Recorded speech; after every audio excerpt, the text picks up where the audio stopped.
एक चोर रात को चोरी करने जाता है।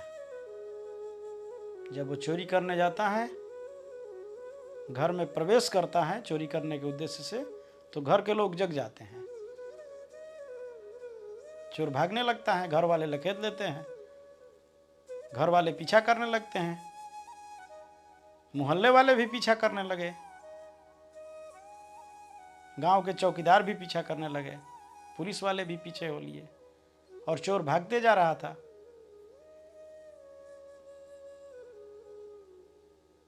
बरसात की रात थी,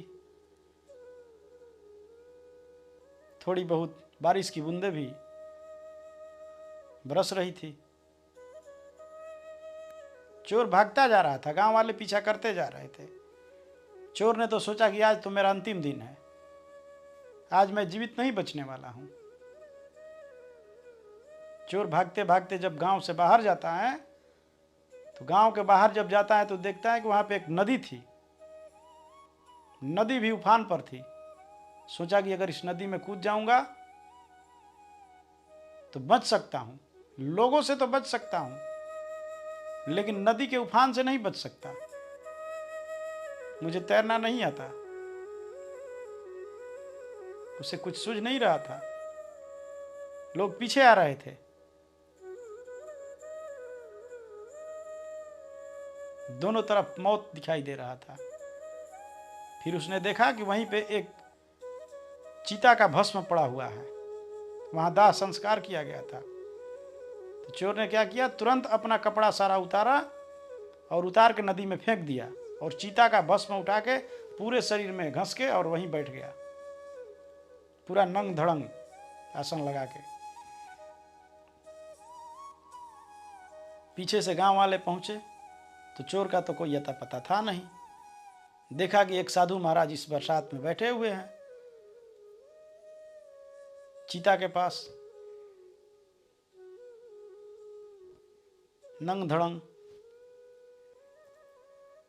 तो उन लोगों ने उनका पैर छुआ और बोला कि साधु महाराज, क्या आपने कहीं इस रास्ते से चोर को भागते देखा?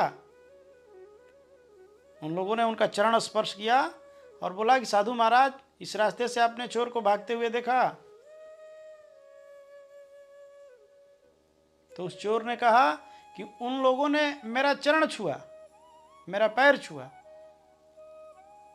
और मेरे अंदर एक क्रांति उत्पन्न हो गई, एक क्रांति घटित हो गई।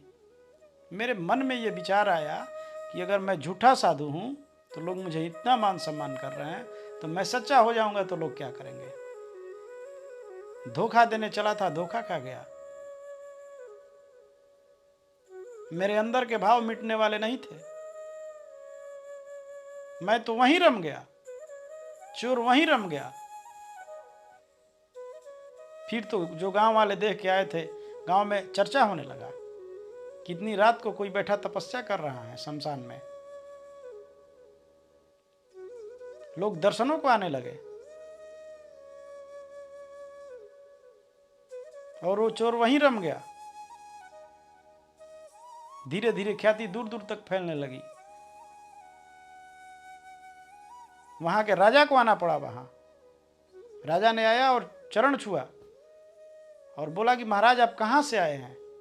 बहुत दूर दूर तक आपकी ख्याति है।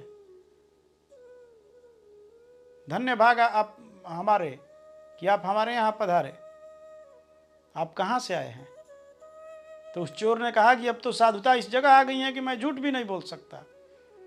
हूं मैं वही चोर।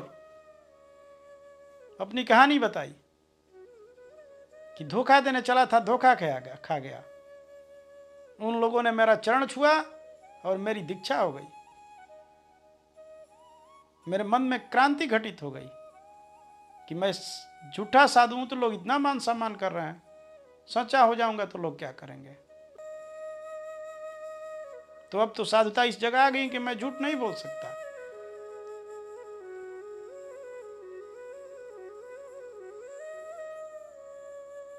मेरे कहने का मतलब ये है, ये नहीं है कि नहीं आप बुरे कर्म करें हैं तो आप प्रभु को नहीं पा सकते, ईश्वर को नहीं पा सकते। आपके अंदर जब क्रांति घटित हो जाए, जब उसके प्रति चाहे किसी भी कारण से आपके अंदर भाव आ जाए, आप भी उस परम सत्य को जान सकते हैं, उस परम सत्य को पा सकते हैं, उस परम सत्य को उपलब्ध हो सकते हैं जिसके हम सब अंश हैं,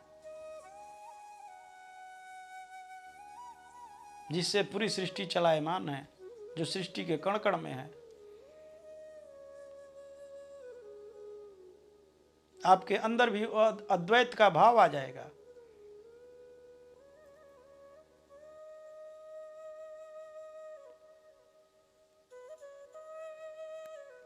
सभी ने गलतियां की हैं,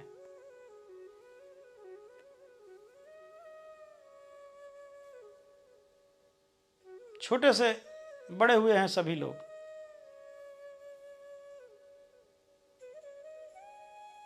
लेकिन जब से सूझ तब से बूझ।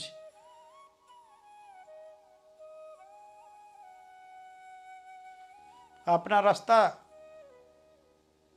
खुद बनाना है।